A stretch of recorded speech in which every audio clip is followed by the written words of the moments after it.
हरिश्चंद्रगड हा महाराष्ट्रातील अहमदनगर जिल्ह्यातील अकोले तालुक्यात सह्याद्री पर्वतरांगांमध्ये स्थित आहे। हा किल्ला समुद्रसपाटीपासून अंदाजे 4670 फूट 1424 मीटर उंचीवर आहे। हरिश्चंद्रगडाचा इतिहास अतिशय प्राचीन आहे। हा किल्ला कदाचित सातवाहन काळापासून अस्तित्वात असल्याचे मानले जाते। पुढे चालून यादव, मुघल आणि पेशवे यांच्या काळात ह्या किल्ल्याचा वापर झाला। हरिश्चंद्रगडावरचे गुंफा, शिलालेख आणि कोरीव शिल्पे बौद्ध व जैन कालीन इतिहासाचे दर्शन घडवतात। प्रसिद्ध ठिकाणे: कोकणकडा। हरिश्चंद्रगडाचा सर्वात प्रसिद्ध भाग म्हणजे कोकणकडा। हा कडा जवळपास 1700 फूट खोल आणि अत्यंत सुंदर दृश्यांसाठी प्रसिद्ध आहे। सूर्योदय आणि सूर्यास्ताच्या वेळी इथून दिसणारे दृश्य अतिशय मोहक असते। तारामती शिखर हा हरिश्चंद्रगडावरील सर्वात उंच बिंदू आहे। येथून संपूर्ण कोकण आणि आसपासच्या घाटांचे अप्रतिम दृश्य दिसते।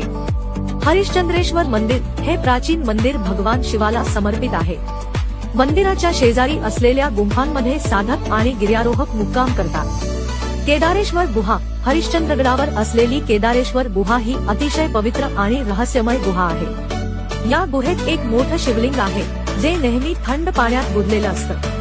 गुहेच्या चारही बाजूंना पूर्वी 4 खांब होते, पण 3 खांब काळाच्या ओघात पडले आहेत। आता ही गुहा फक्त एका खांबावरच उभी आहे आणि म्हणूनच स्थानिक लोक या ठिकाणाला अत्यंत पवित्र मानतात। असे मानले जाते की जेव्हा शेवटचा खांब कोसळेल तेव्हा कलियुगाचा अंत होईल। त्यामुळे यात्रेकरू आणि गिर्यारोहक या गुहेकडे अत्यंत भक्तिभावाने पाहतात। हरिश्चंद्रगड हे महाराष्ट्रातील सर्वात प्रसिद्ध ट्रेकिंग स्थळांपैकी एक आहे। येथे दाट झाडी, धबधबे, गुंफा आणि ढगांच्या सान्निध्यातील दृश्ये पर्यटकांना मोहून टाकतात। पावसाळ्यात आणि थंडीच्या हंगामात हरिश्चंद्रगडाला विशेष आकर्षण असते। कसे पोहोचावे? जवळचे शहर: अकोले, राजूर, संगमनेर। 5